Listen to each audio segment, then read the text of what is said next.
habiendo terminado 1500 años de la historia de la península ibérica, habiendo traspasado todos los límites desde el momento en que empezaron a crearse los primeros espectros de Iberia, hasta el momento en que se vuelve un país comunitario, pasando por todos sus poetas, sus miserias y sus dichas y sus desdichas, hoy empezamos una nueva serie. Hoy vamos a empezar con un punto donde surgió la mayoría de la civilización occidental, un punto donde los referentes están en cada día, en la suerte, en la esperanza del amanecer, en el carácter de las personas, en todas las inspiraciones y los símbolos, en el psicoanálisis, en los horóscopos, en todas partes, un legado monumental de pensamiento, de mitología, de filosofía, de riqueza a todo nivel. Hoy empezamos Grecia.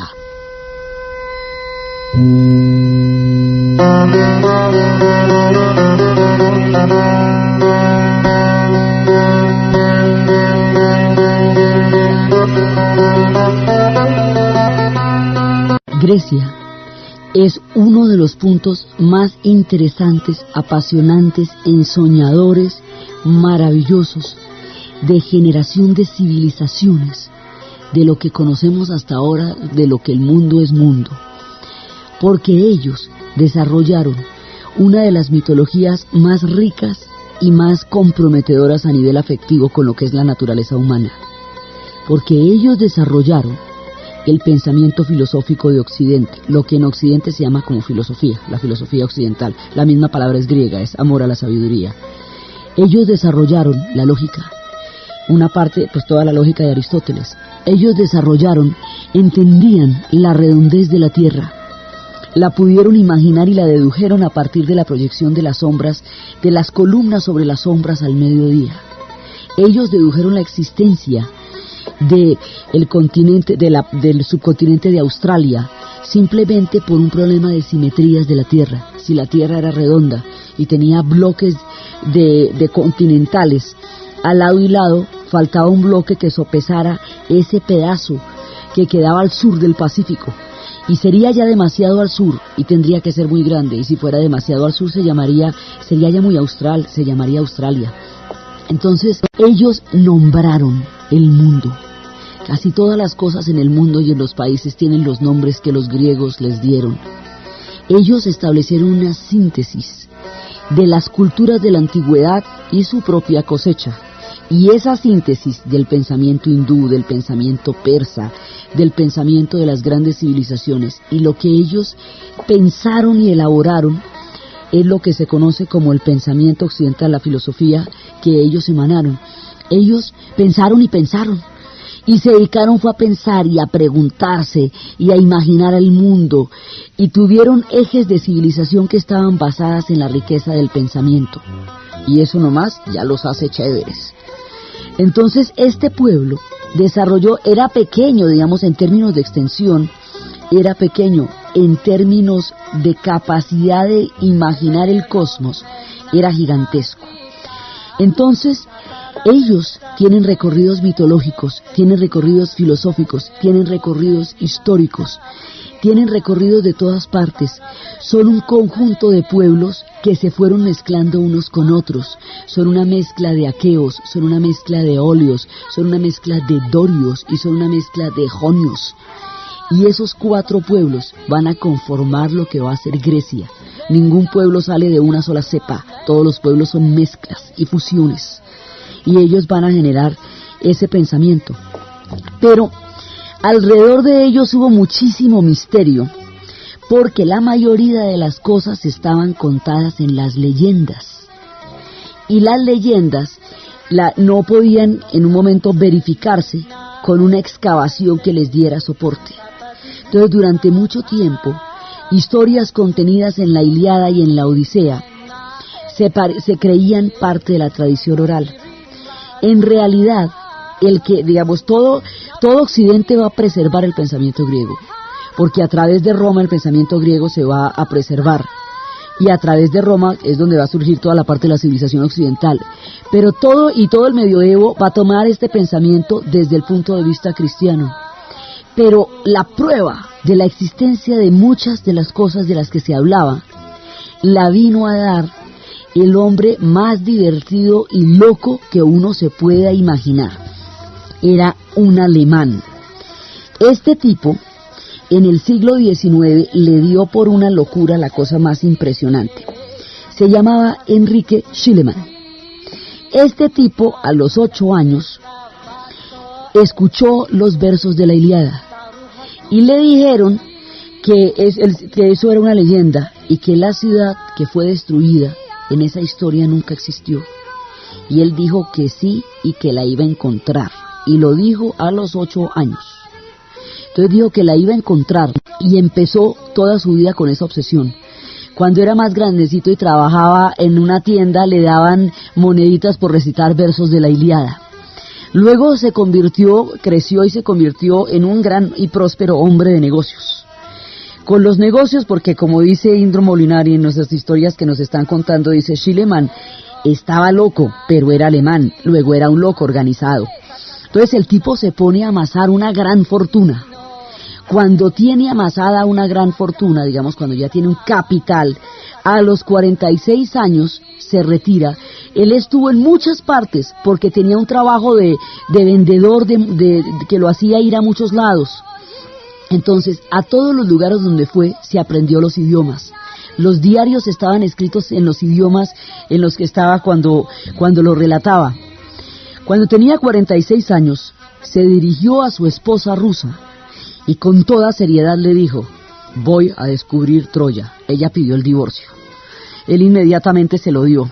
Se fue para Grecia y puso un aviso en el periódico diciendo que necesitaba una esposa griega. Y se le apareció una preciosa polla griega con la que se casó.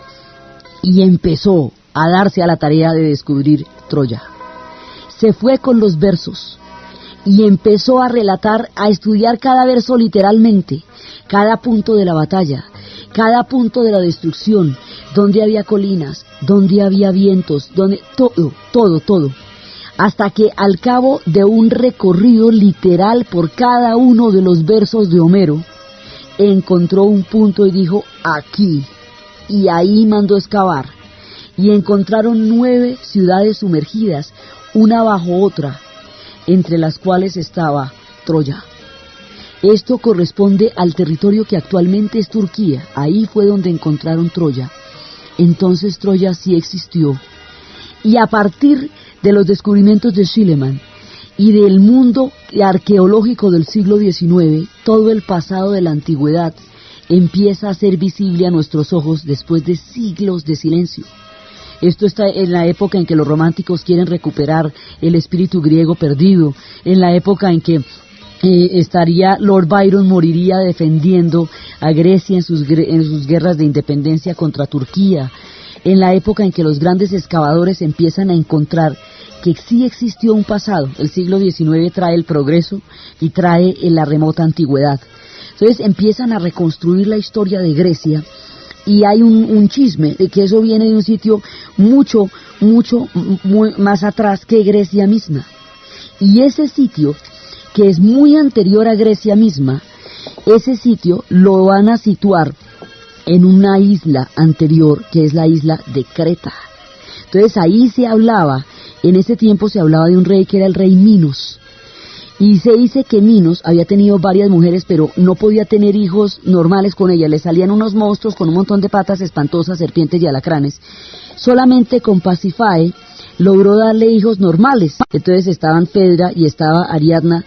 Y entonces él un día ofendió a Poseidón. Y al ofender a Poseidón se vengó. Con los dioses no hay que meterse porque esos son complicadísimos. Haciendo que Pasífae se enamorase, o sea, la mujer que le pudo dar los hijos de verdad, se enamorara de un toro, de un animal sagrado. Entonces le llevó un ingeniero para poder ser cómplice de este amor, que se llamaba Dédalo. Y ella se enamoró del toro, y de ahí, del amor de Pasífae y el toro, salió el Minotauro, que era una criatura mitad hombre y mitad toro. Por supuesto, cuando el rey lo miró, dijo: bueno, pues blanco pues gallina lo pone. Eso le quedó clarísimo le quedó. Entonces ordenó a Dédalo que construyera un laberinto para poder guardar al monstruo en él. Y a él, a Dédalo y a su hijo Ícaro los encerró también en el laberinto, para que ellos tampoco pudieran salir. Pero como Dédalo era un ingeniero, él construyó unas alas de cera, y esa es la primera vez que el hombre intentó volar. Y los dos salieron volando, Ícaro y Dédalo, pero la condición era que no podían acercarse demasiado al sol, porque el sol derretiría la cera de las alas. Entonces Ícaro, embriagado de la maravilla de poder volar, se acercó demasiado al sol, sus alas se derritieron y cayó en el mar. Dédalo se logró salvar. El Minotauro estuvo en el laberinto durante mucho tiempo y fue el terror de la época, y el que lo derrotara sería aquel que realmente podría entender cómo eran las cosas, y el que lo derrotara sería Teseo. Entonces Teseo se fue, él va a empezar eso, y de una mujer que se enamora de él, Ariadna, le da un hilo, y con ese hilo es que Teseo se va a adentrar en el laberinto, porque el problema no es solamente matar al Minotauro, es salir de ahí. Entonces va y mata al Minotauro y logra salir de ahí, y se enamora de Ariadna y se la lleva, pero después la va a abandonar. Entonces, y Teseo la deja en una isla, y el padre de él le decía que cambiara de velas cada ratico, y a él se le olvidó cambiar las velas. El padre de Teseo, al ver que no cambió las velas, piensa que su hijo ha muerto y se arroja al mar. El mar se llama por este hombre que se arrojó pensando que su hijo había muerto, el mar Egeo. Esa historia de Creta se cree que es el origen, digamos, de la civilización griega. Eso viene de Minos, por eso se llama la cultura cretominoica. Y el descubrimiento de los rastros del laberinto le da piso histórico a los remotos orígenes de Grecia. Pero la cosa es mucho más remota. La cosa empieza cuando se va a organizar el cosmos. La cosa empieza cuando se van a poner de acuerdo los dioses, cuando van a surgir los océanos, cuando empiezan verdaderamente las cosas en el cosmos griego, cuando empiezan a organizarse los océanos y la vida. Eso es lo que vamos a ver ahora.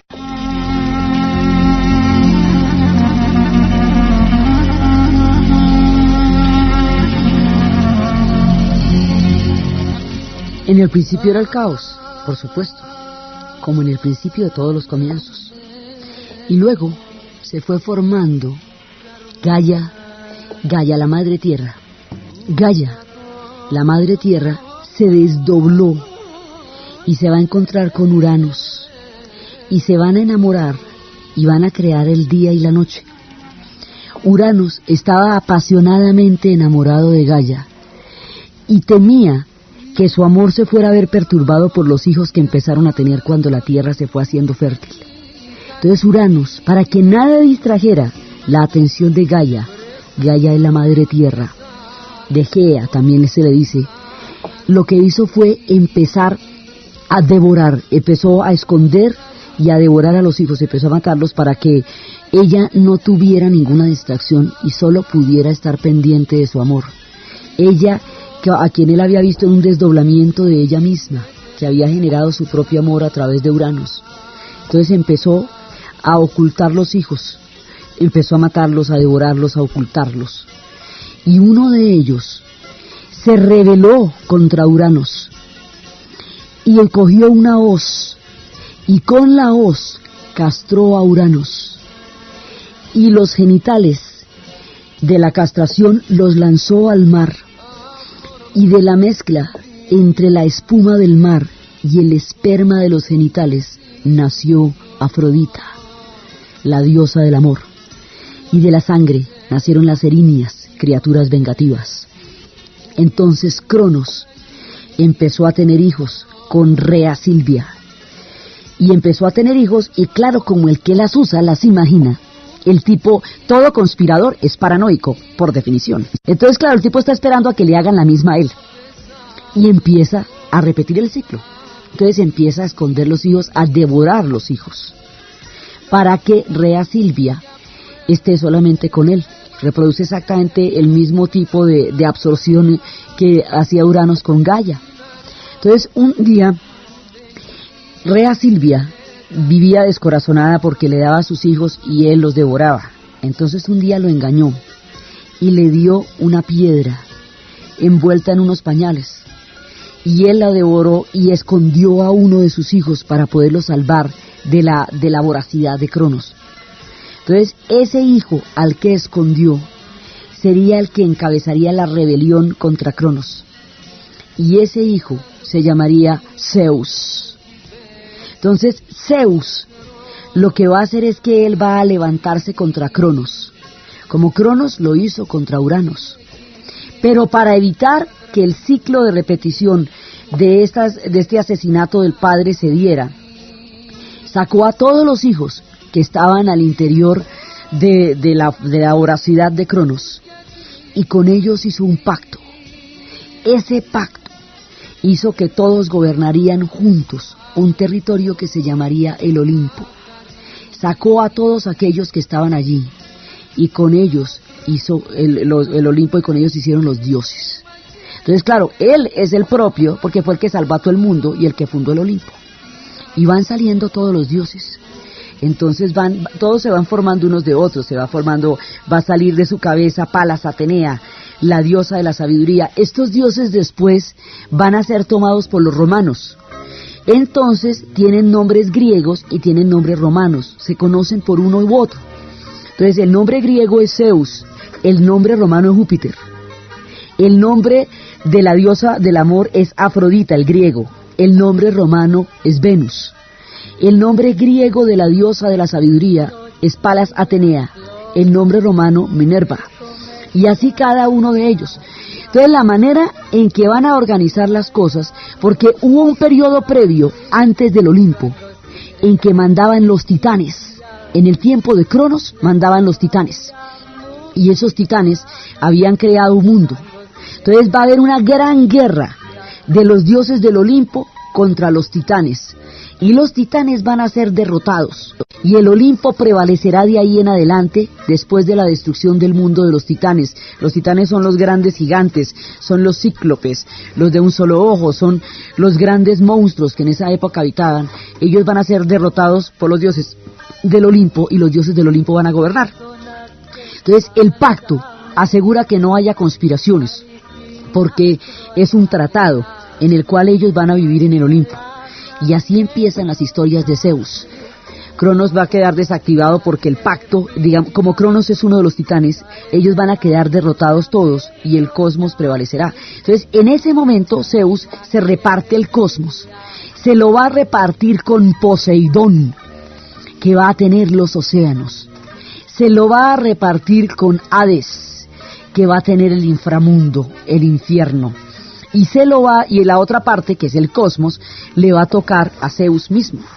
Entonces, al uno le van a tocar los grandes mares, y a Hades le va a tocar una región tenebrosa, donde reina Hades, que es el portador del yelmo de la oscuridad, que es el propietario de las riquezas subterráneas. Entonces, hay un tipo que es el mensajero de los dioses, que se llama Hermes, y ese mensajero es el dios de la astucia, de la suerte y del robo, y es el que escolta a los espíritus de los muertos hasta Hades.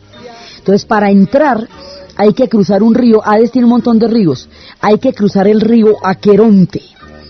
Pero si los familiares de la persona que muere no le han puesto una moneda al barquero Caronte, que es el que atraviesa las almas de un lado del río al otro para poder entrar en el mundo de Hades, las almas quedan vagando para siempre en las siniestras orillas. Entonces por eso siempre había que ponerles una moneda para poderle pagar a Caronte el viaje. Caronte es el barquero.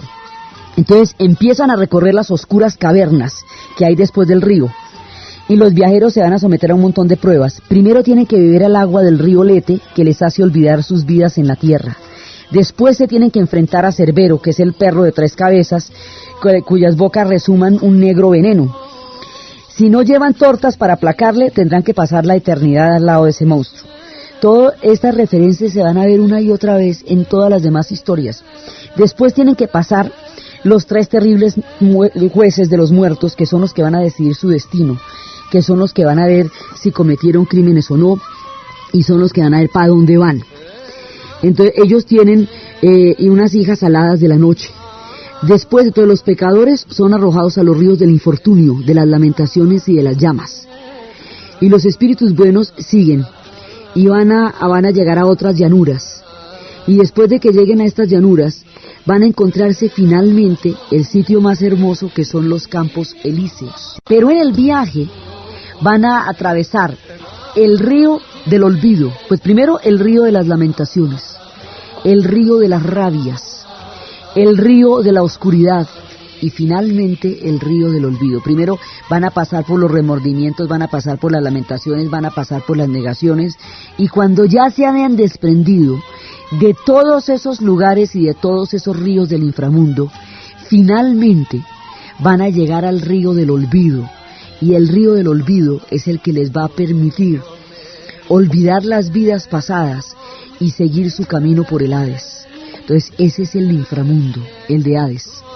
Poseidón tiene las grandes aguas, y alrededor de Poseidón se van a encontrar gigantescas y maravillosas obras del océano. Poseidón es un dios celoso, los romanos lo llaman Neptuno, y ese es un dios absolutamente celoso, y ese personaje va a crear también maravillas. Él, cuando le tocó la repartición del cosmos y todo eso, empezó a crear una región, y entonces empezó a mirar sus dominios, y cuando empezó a ver cuáles eran sus dominios, vio unas islas hermosísimas que no había visto en ninguna otra parte dentro de toda la grandeza del océano. Entonces empezó a ver los árboles, y que los árboles eran brillantes, y las hojas eran de esmeraldas, y los prados eran lozanos y verdes, y las flores tenían unas formas maravillosas. Entonces empezó a mirar cómo era de bonito ese mundo, y el agua era clarísima en arroyos de cristal, y eran fragantes, y había tréboles, y todo relucía con un mármol blanco bellísimo.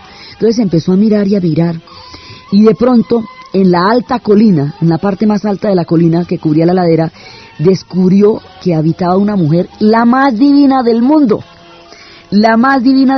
y se llamaba Clito, y tenía los ojos azul marino, y una belleza suntuosa y un cuerpo maravilloso. Este tipo se chifló por ella, y entonces en ese momento él empezó a seducirla, y ella pues inmediatamente respondió a la seducción de él, y de esa seducción le dieron 10 hijos. Entonces al primogénito de ese amor le dieron el nombre de Atlante, y en su honor Poseidón llamó al archipiélago de estas islas hermosísimas la Atlántida, y al océano que lo rodeaba el océano Atlántico. Entonces Poseidón, como era violento y celoso, fue aislando la colina para que nadie se fuera a meter allá.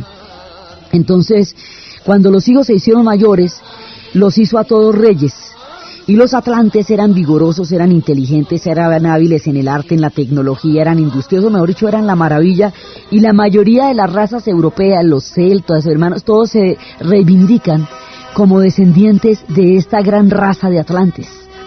Entonces estos eran los maravillosos, y la Atlántida fue el centro del mundo, y la Atlántida fue el lugar de donde emanaba la sabiduría, la industria, las artes, la belleza, y durante muchos siglos la Atlántida fue el corazón del planeta, hasta que llegó el gran cataclismo, que es lo que vamos a ver después.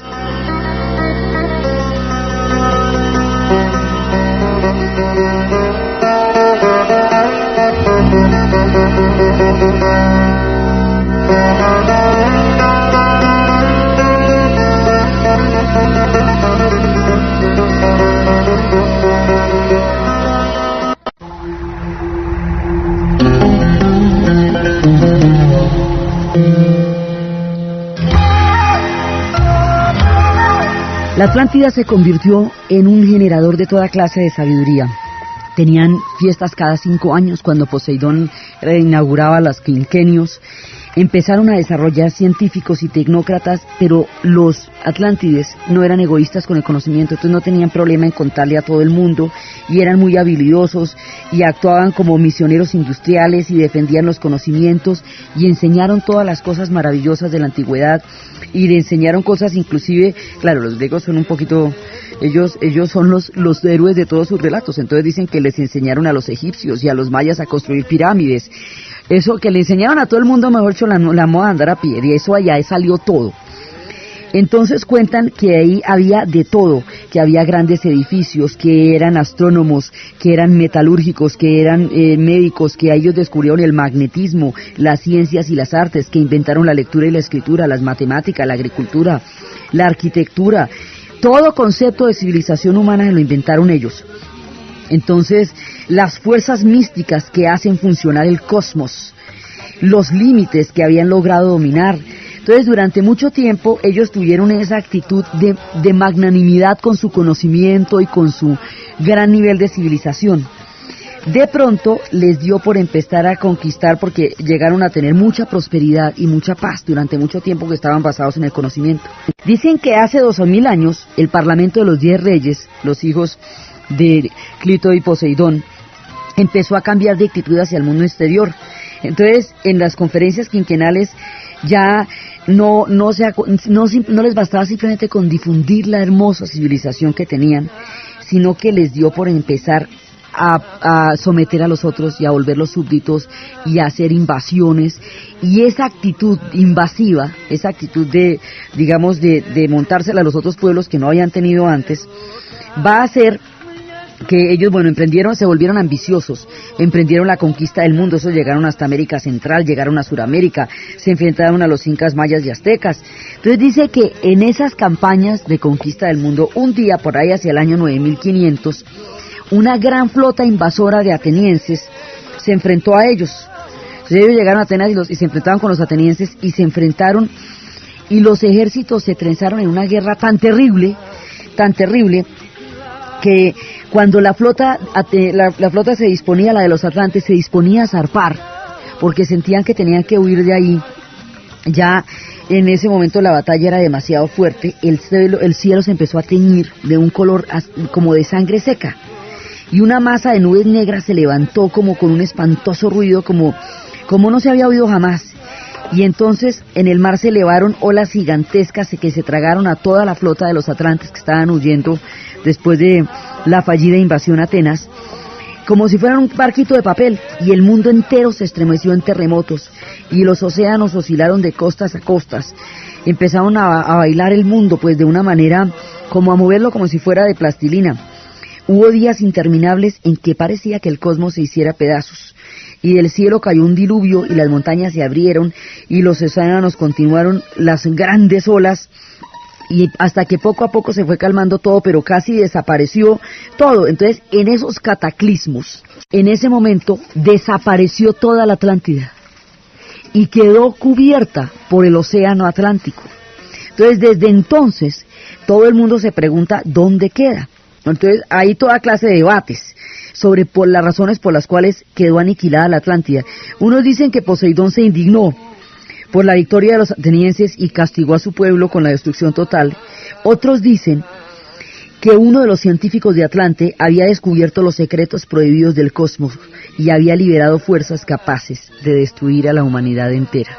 Y esta hipótesis nunca está demasiado lejana en los tiempos en que se desarrollan las civilizaciones. Entonces empiezan a contarse todas las historias del mundo griego, y el mundo griego empieza a organizarse alrededor del cosmos. Entonces hay un universo divino, es el universo de los dioses, y ese universo de los dioses tiene toda clase de virtudes y de pecados. Estos dioses son falibles, estos dioses no escapan a las más duras fuerzas. Hay 3 personajes, 3 ancianas, que se llaman las Moiras. Las Moiras representan el destino. Estas mujeres están hilando en una rueca. Entonces hay un hilo que tiene una determinada longitud. Una de ellas trata de hacer que los hilos se hagan más largos. Otra de ellas trata de darle a los hilos colores maravillosos para que sean más vistosos y más bellos, como trampitas que le hacen a la Moira mayor, que es la que está hilando. En un momento dado, cualquiera, una de las Moiras corta el hilo. Cuando la Moira corta el hilo, se acaba la vida de una persona. Es el hilo del destino que se ha cortado.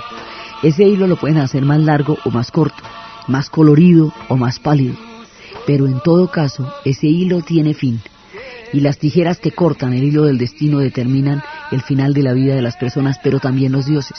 Los dioses, son inmortales, pero su destino también está en manos de las Moiras.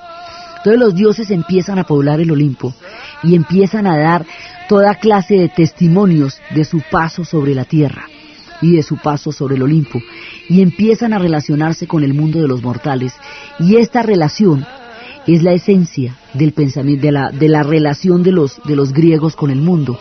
Estos dioses van a asistir al mundo griego desde el siglo VIII, más o menos, antes de Cristo, y van a morir finalmente, porque como se preservarán durante el Imperio Romano, van a terminar su ciclo cósmico en el momento en que llegue Jesús en el tiempo de los romanos. Pero durante toda la era griega, estos dioses van a estar tejiendo y destejiendo los destinos de los hombres a través de 1.000 triquiñuelas. Van apareciendo todos los dioses del Olimpo, van apareciendo Demeter, va apareciendo el herrero Hefestos, el herrero divino, va apareciendo Apolo, el dios de las artes y el dios de la belleza, y con él va a aparecer otro personaje que es una de las fuerzas más importantes. Hay un personaje que unos llaman Baco, que fue el que descubrió, él no es en ese momento, él es el que descubre el poder de la vid, de las uvas, y llega al Olimpo y les lleva el vino a los dioses del Olimpo. Y los dioses del Olimpo quedan encantados. Y ese vino tiene muchas posibilidades, porque puede producir una embriaguez maravillosa o puede enloquecer, porque sus extremos son totalmente incontrolables, como le pasaba a Baco mismo, porque Baco va por el mundo tomando vino y después va teniendo una cantidad de gente que lo sigue y viven en una sola borrachera que se llaman las bacanales. Sí, y el tipo ya cuando crece, porque de chiquito pues era encantador, pero cuando crece se vuelve borracho, se vuelve mal hablado, se vuelve un tipo, digamos, bien pesado, ¿sí? Pero él le dio ese vino a los dioses, y eso lo hace parte del Olimpo. Entonces se habla de Baco, pero también se le dice Dionisio. Los mitos griegos son la conflusión de muchos pueblos, porque entre los griegos cada una de las aldeas, que después serían ciudades-estados, y cada una de esas ciudades-estados tiene un culto particular a cada uno de estos dioses. Entonces las leyendas se van mezclando unas con otras según la cantidad de lugares de donde procedan. Otros hablan de Dionisio como una fuerza vivificante, como una fuerza que nació. Zeus es un tipo absolutamente coqueto, él está casado con Hera, y la diosa Hera se la pasa tratando de cuidar a este man, pero eso es casi imposible, porque este tipo hace las cosas más impresionantes para seducir a las mortales. Un día, por ejemplo, se está bañando Leda en las aguas del río y este tipo se le transforma en cisne. Y entonces es la historia de Leda y el cisne para poderla seducir. Otro día a una hermosa doncella la confirieron en una torre hermética y altísima y el Zeus se transforma en lluvia dorada. Mejor dicho, el tipo no conoce límites y con todas va teniendo hijos, y entonces lo que va a hacer en ese momento es perseguir a todos los hijos, tratar de que Zeus no se vaya a encarretar con todo ese montón de chicas, y esto es una pelea perdida. Entonces ella la pasa persiguiendo a todo el mundo, pero los que sí se van a ver profundamente perjudicados son todos aquellos que se ven mezclados en estas aventuras. Por ejemplo, una vez Zeus se fue a coquetear y le pidió el favor a la ninfa Eco que le echara carreta a Hera y la tuviera distraída mientras el otro se iba por ahí de picos pardos. Y pues Eco le contaba hermosas historias, le contaba bellísimas historias. Y resulta que cuando Hera descubrió que... Ahora, Eco no tenía ninguna manera de negarse a un favor de Zeus, eso no se puede hacer. Entonces no tenía salida tampoco. Hera la castiga a ella, no castiga a Zeus, sino que la castiga a ella, haciéndola repetir las voces de los demás y haciéndole perder su propia voz. Y la confiere a lo profundo de las montañas y de las cavernas, donde aquel que habla escucha solamente su propia voz. Son los gemidos de Eco. Se dice que Eco se enamoró de Narciso. Narciso era un hombre que, contemplándose en un lago, se enamoró de su propia belleza, de tal manera que sucumbió a su imagen en el lago y se ahogó. Entonces ella está enamorada de un hombre que está enamorado de sí mismo. Por eso a los que se aman demasiado se les dice narcisistas. Y ella queda castigada irrefrenablemente por Hera, y es en los profundos confines de las cavernas donde se escucha su voz, repitiendo las voces de aquellos que la llaman, y ahí está la presencia de Eco, una ninfa que no pudo negarse a un favor, y que va a sufrir la ira de Hera. Entonces Zeus va haciendo toda clase de conquistas, y Zeus se habla de uno de esos amores con una que se llamaba Semele, y de ella se implantó dentro de él, se implantó en la pierna. Cuando vio que venía, era furiosa, era a hacer calcinar a Semele. Entonces él lo que va a hacer es tomar el fruto, es el hijo que ella está esperando, y lo pone en su pierna. Ese hijo va a nacer y se va a llamar Dionisio. Es la fuerza vivificante. Entonces, los griegos van a concebir la cosa de esta manera. Hay un tiempo de la normatividad, ese es el tiempo de Apolo. Es el tiempo en que diseñan la geometría, en que averiguan la redondez de la Tierra, en que deducen la geografía del planeta, nombran el cosmos y todas sus cosas, ¿sí? Es el tiempo del camello, es el tiempo de Apolo. Pero hay otro tiempo que es el de Dionisio, que representa la fuerza vivificante, esa fuerza interior que necesita sacudirse. Ese tiempo se llama la Dionisiaca. Son unas fiestas que duraban 3 meses y empezaban con una celebración extática en la cual unas doncellas se comían un cabrito vivo danzando desnudas y arrancaba la Dionisiaca. Y en la Dionisiaca valía todo, y todo es todo. Eso ahí pasaba absolutamente cualquier cosa. Se pegaban la espelucada más impresionante y al cabo de los 3 meses se paraban, se vestían y se iban a diseñar la geometría, a calcular la redondez de la Tierra, el diámetro y todas las cosas que ellos hicieron. Entendían que la naturaleza humana tiene una parte normativa, laboriosa, creativa, y tiene otra parte vivificante, que es la que necesita salir y expandirse también, y que ambas son parte de la naturaleza humana.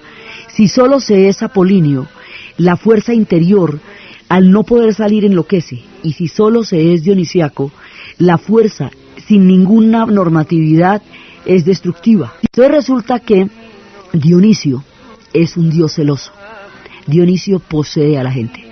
Entonces el tipo se le aparece a usted, lo posee, lo enrumba, lo enfiesta y vuelve y lo deja donde lo encontró, si usted acepta la posesión de Dionisio. Pero si usted no acepta la posesión de Dionisio, lo castiga con la neurosis o con la locura, que es lo que le pasa a todos aquellos que no dejan salir la fuerza vivificante que les bulle por dentro. Pero los griegos entienden esta doble capacidad de la naturaleza humana y dividen su tiempo entre la laboriosidad de lo apolíneo y la fuerza vivificante de lo dionisiaco.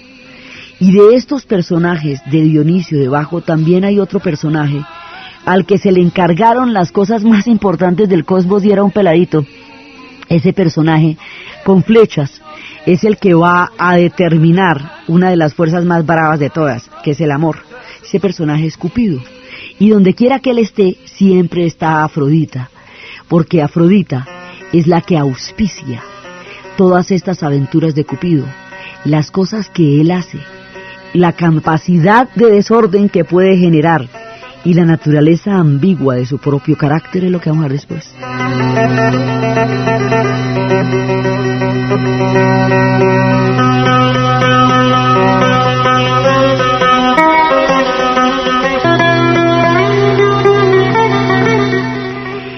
Cuenta la leyenda, y esto es una parte que se saca de un diálogo de Platón que se llamaba El Banquete.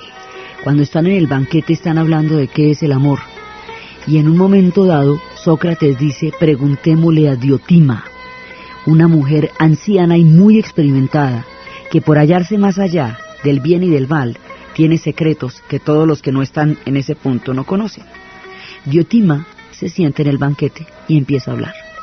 Cuenta que en el día de la celebración del cumpleaños y del nacimiento de Afrodita, se hizo una gran fiesta en el Olimpo.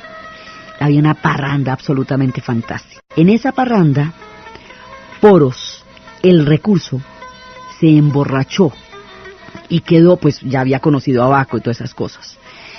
Poros, el recurso, se emborrachó y se acostó por ahí en un lado, como se acuesta la gente en las fiestas cuando ya se siente bastante prendida. Penía, la pobreza, aprovechó la fragilidad y el estado de indefensión de la borrachera de Poros y tuvo un hijo con él. Dijo, yo ahora aquí que no peco, yo me voy donde está Poros y con él voy a tener un hijo. El hijo que nace de Poros el recurso, de Penia la pobreza, en presencia del nacimiento de Afrodita, es el amor. Y ese amor, por la doble naturaleza de sus padres, es el límite entre la indigencia y la saciedad. está siempre a punto de saciarse, pero nunca se encuentra satisfecho, porque como es hijo de la pobreza, es mendigo. Es capaz de mendigar, es capaz de hacer cualquier cosa, porque su necesidad es ilimitada, es insaciable, siempre está viendo cómo se sacia a sí mismo. Pero como es hijo del recurso, entonces es capaz de cualquier estratagema con tal de lograr su saciedad. Es el límite entre la indigencia y la saciedad, es el límite entre la pobreza y el recurso. Es capaz de cualquier cosa, no se sacia nunca, los recursos están todos a su alcance, el amor tiene todos los recursos que necesite, porque es el hijo del recurso, tiene toda la sensualidad que necesita, porque estaba en presencia de Afrodita, es el que va a encontrar un equilibrio, él nunca, digamos, es un punto de tensión entre la total ausencia y la total satisfacción, que nunca llega a encontrarse, por eso es el límite entre la indigencia y la saciedad. Tiene un carácter indigente, mendigo, pero también tiene un carácter de saciedad y de riqueza y de protuberancia y de prepondencia, porque es hijo del recurso, es hijo de los dos y tiene la doble naturaleza de sus padres y tiene la poderosísima presencia de Afrodita que le da toda la sensualidad. Entonces por eso el amor puede llegar hasta la súplica. Por eso el amor conoce todos los recursos de los cuales sea necesario valerse para obtenerse. Por eso el amor nunca se sacia. Por eso el amor nunca termina. Por eso el amor nunca se explica. Porque es hijo de una dualidad que hace que siempre en él estén dobles naturalezas y que esté rodeado de la presencia de Afrodita. Entonces, esta fuerza tan poderosa que van a hacer de esa noche, se la van a encargar de una manera, por cierto, irresponsable, a uno de los más pollos y de los más inexpertos del Olimpo, que es Cupido. Entonces a Cupido le van a dar las flechas de oro y las flechas de plomo. Con las flechas de oro enamora a la gente y con las de plomo hace que se repelan. Entonces las flechas de plomo llegan cuando ya los amantes no se desean más, y las de plomo y las de oro llegan en el momento en que empiezan a desearse. A veces este tipo se pone travieso y hace toda clase de maldades, como lanzarle a alguien una flecha de oro para que se enamore de alguien, y a ese otro, al amado o a la amada, una flecha de plomo para que no resista la presencia del que está enamorado de él, y genera unos sufrimientos, y esta fuerza es incontrolable, y está mediando todas las relaciones, está en presencia de todos, y es como se va relacionando el cosmos con el mundo, es la fuerza del amor. Entonces, hubo un momento en que todas las cosas sucedían, pero no había ningún registro de ellas. Así que aquel que no estuviera ahí no podría saber nunca lo que pasó. Solo los testigos presenciales podrían saber lo que pasó, pero nada quedaba más adelante. De la cabeza de Zeus, para que existiera un registro, también va a salir una criatura que se llama Mnemosine. Y Mnemosine es la memoria, y la memoria es aquella que es capaz de preservar lo que sucede en los instantes del tiempo, para que todos aquellos que no estuvieran ahí puedan recordarlo tiempo después, aún para que los que estuvieran lo puedan recordar, y los que no estuvieron lo puedan saber, y las cosas se fijan en la historia de los humanos a través de y de los dioses, a través de la presencia de Mnemosine, que es la que hace que queden recuerdos de las cosas que han pasado. Así que todos nuestros recuerdos son la manera como ella está habitando en el cosmos y en la tierra. El desprecio hacia los dioses, por ejemplo, es una cosa muy complicada, porque los dioses, usted imagina el ego que tienen, eso es una cosa de morirse. Y Apolo, el divino, el dios de las artes, el papacito, entonces un día Apolo desea el amor de Casandra, y Casandra lo rechaza, y eso pues no se puede hacer. Entonces los castigos de los dioses son sumamente crueles. Apolo se va a vengar del desprecio de Casandra, condenándola a saber de antemano la tragedia, a poder presentirle los acontecimientos, pero que nadie le crea. Entonces, dentro de ese presagio incrédulo que va a atormentar de ahí en adelante a Casandra, el día de la destrucción de Troya, Casandra gritaba a los cuatro vientos que lo que iba a pasar ahí era el fin de ese mundo, y nadie le creyó, porque la maldición de Apolo no permitía que estuvieran en capacidad de entender las palabras de Casandra. Y así se van relacionando los mortales y los dioses van determinando los diferentes destinos de los mortales y de los elementos. Entonces, ellos van desarrollando también sus propias criaturas. Hay un viento del norte que se llama Boreas, que es el hijo de Astreo, uno de los titanes, y de Eos, el de la aurora.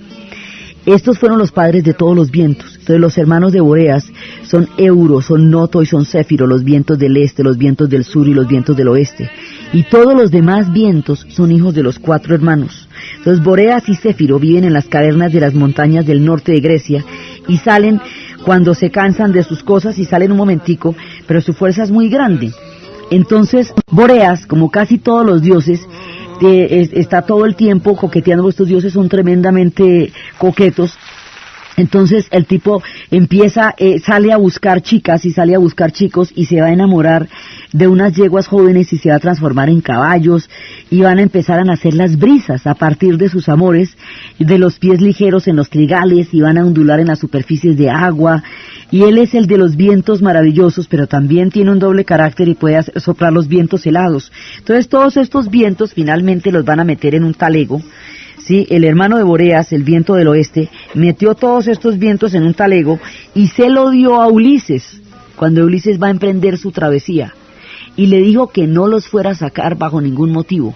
La tripulación de Ulises no se aguantó la curiosidad de saber qué había en esa bolsa y abrió los 4 vientos y casi se acaba toda la expedición. Entonces, una mezcla de todos los elementos, los dioses y la relación con los humanos va creando el cosmos griego.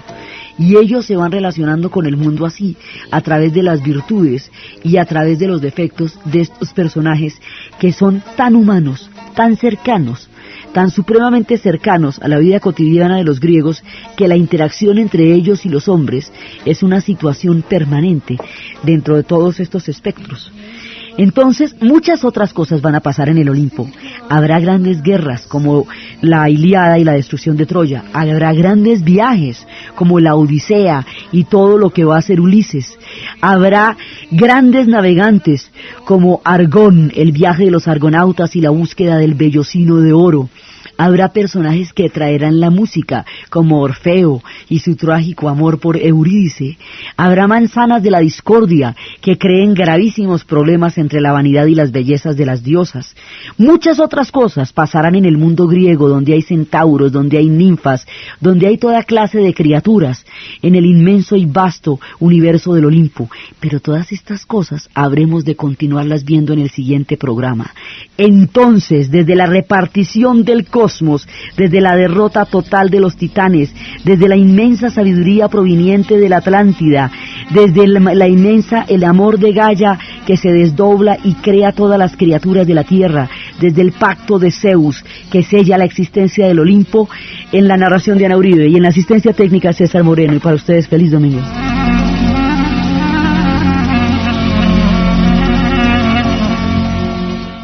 Prometedoras a nivel afectivo con lo que es la naturaleza humana, porque ellos desarrollaron el pensamiento filosófico de Occidente, lo que en Occidente se llama como filosofía, la filosofía occidental. La misma palabra es griega, es amor a la sabiduría. Ellos desarrollaron la lógica, una parte, pues toda la lógica de Aristóteles. Ellos entendían la redondez de la Tierra, la pudieron imaginar y la dedujeron a partir de la proyección de las sombras, de las columnas sobre las sombras al mediodía. Ellos dedujeron la existencia del continente, del subcontinente de Australia, simplemente por un problema de simetrías de la Tierra. Si la Tierra era redonda y tenía bloques de continentales al lado y lado, faltaba un bloque que sopesara ese pedazo que quedaba al sur del Pacífico. Y sería ya demasiado al sur y tendría que ser muy grande, y si fuera demasiado al sur sería ya muy austral, se llamaría Australia. Entonces ellos nombraron el mundo. Casi todas las cosas en el mundo y en los países tienen los nombres que los griegos les dieron. Ellos establecieron una síntesis de las culturas de la antigüedad y su propia cosecha. Y esa síntesis del pensamiento hindú, del pensamiento persa, del pensamiento de las grandes civilizaciones, y lo que ellos pensaron y elaboraron, es lo que se conoce como el pensamiento occidental, la filosofía que ellos emanaron. Ellos pensaron y pensaron, y se dedicaron fue a pensar y a preguntarse y a imaginar el mundo medioevo para tomar este pensamiento desde el punto de vista cristiano. Pero la prueba de la existencia de muchas de las cosas de las que se hablaba la vino a dar el hombre más divertido y loco que uno se pueda imaginar. Era un alemán. Este tipo, en el siglo XIX, le dio por una locura la cosa más impresionante. Se llamaba Enrique Schliemann. Este tipo, a los 8 años, escuchó los versos de la Ilíada y le dijeron que eso era una leyenda y que la ciudad que fue destruida en esa historia nunca existió. Y él dijo que sí y que la iba a encontrar, y lo dijo a los 8 años. Entonces dijo que la iba a encontrar y empezó toda su vida con esa obsesión. Cuando era más grandecito y trabajaba en una tienda, le daban moneditas por recitar versos de la Ilíada. Luego creció y se convirtió en un gran y próspero hombre de negocios. Con los negocios, porque como dice Indro Molinari en nuestras historias que nos están contando, dice Schliemann estaba loco, pero era alemán, luego era un loco organizado. Entonces el tipo se pone a amasar una gran fortuna. Cuando tiene amasada una gran fortuna, digamos cuando ya tiene un capital, a los 46 años se retira. Él estuvo en muchas partes porque tenía un trabajo de vendedor que lo hacía ir a muchos lados. Entonces, a todos los lugares donde fue, se aprendió y tuvieron ejes de civilización que estaban basadas en la riqueza del pensamiento. Y eso nomás ya los hace chéveres. Entonces, este pueblo era pequeño, digamos, en términos de extensión, era pequeño, en términos de capacidad de imaginar el cosmos, era gigantesco. Entonces, ellos tienen recorridos mitológicos, tienen recorridos filosóficos, tienen recorridos históricos, tienen recorridos de todas partes. Son un conjunto de pueblos que se fueron mezclando unos con otros. Son una mezcla de aqueos, son una mezcla de óleos, son una mezcla de dorios y son una mezcla de jonios. Y esos 4 pueblos van a conformar lo que va a ser Grecia. Ningún pueblo sale de una sola cepa, todos los pueblos son mezclas y fusiones. Y ellos van a generar ese pensamiento. Pero alrededor de ellos hubo muchísimo misterio, porque la mayoría de las cosas estaban contadas en las leyendas. Y las leyendas no podían en un momento verificarse con una excavación que les diera soporte. Entonces, durante mucho tiempo, historias contenidas en la Ilíada y en la Odisea se creían parte de la tradición oral. En realidad, todo Occidente va a preservar el pensamiento griego, porque a través de Roma el pensamiento griego se va a preservar, y a través de Roma es donde va a surgir toda la parte de la civilización occidental. Pero habiendo terminado 1500 años de la historia de la península ibérica, habiendo traspasado todos los límites desde el momento en que empezaron a crearse los primeros espectros de Iberia, hasta el momento en que se vuelve un país comunitario, pasando por todos sus poetas, sus miserias y sus dichas y sus desdichas, hoy empezamos una nueva serie. Hoy vamos a empezar con un punto donde surgió la mayoría de la civilización occidental, un punto donde los referentes están en cada día, en la suerte, en la esperanza del amanecer, en el carácter de las personas, en todas las inspiraciones y los símbolos, en el psicoanálisis, en los horóscopos, en todas partes, un legado monumental de pensamiento, de mitología, de filosofía, de riqueza a todo nivel. Hoy empezamos Grecia.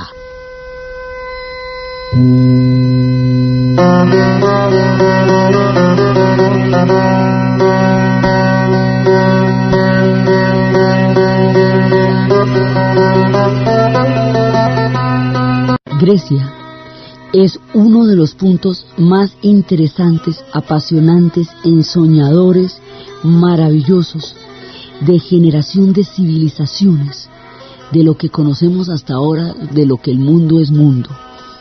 porque ellos desarrollaron una de las mitologías más ricas y más con los idiomas. Los diarios estaban escritos en los idiomas en los que estaba cuando lo relataba. Cuando tenía 46 años, se dirigió a su esposa rusa y con toda seriedad le dijo: voy a descubrir Troya. Ella pidió el divorcio. Él inmediatamente se lo dio. Se fue para Grecia y puso un aviso en el periódico diciendo que necesitaba una esposa griega. Y se le apareció una preciosa polla griega con la que se casó. Y empezó a darse a la tarea de descubrir Troya. Se fue con los versos y empezó a relatar, a estudiar cada verso literalmente, cada punto de la batalla, cada punto de la destrucción, donde había colinas, donde había vientos, donde todo, hasta que al cabo de un recorrido literal por cada uno de los versos de Homero, encontró un punto y dijo: aquí, y ahí mandó excavar, y encontraron 9 ciudades sumergidas, una bajo otra, entre las cuales estaba Troya. Esto corresponde al territorio que actualmente es Turquía. Ahí fue donde encontraron Troya. Entonces Troya sí existió. Y a partir de los descubrimientos de Schliemann y del mundo arqueológico del siglo XIX, todo el pasado de la antigüedad empieza a ser visible a nuestros ojos después de siglos de silencio. Esto está en la época en que los románticos quieren recuperar el espíritu griego perdido, en la época en que